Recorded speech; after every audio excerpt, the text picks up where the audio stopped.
ጤና ይስጥልኝ ክቡራትና ክቡራን ተመልካቾቻችን እንደምን አረፈዳችሁ። ዛሬ ሳምንቱ መጨረሻ አርብ ዝግጅታችን ነው። ስለዚህም 2 ሰዓት ከ15 ደቂቃ ጠብቁን።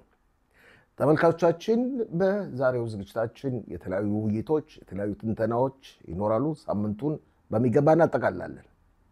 የሳምንቱ ዋና ዜና ማለት የሚቻለው ዛሬ የምናቀርበው ዜና ዶናልድ ትራምፕ አሁንም የአሜሪካው ፕሬዝዳንት ሐማስን ማስጠንቀቃቸውን እንደቀጠሉ ነው።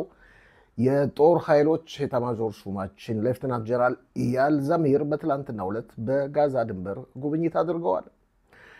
ከዚህ በተጨማሪም የሻባክ ወይም የሀገር ውስጥ የመረጃ ድርጅትን አዛዥ ከስልጣን ለማውረድ ጥረቱ እንደቀጠለ ነው።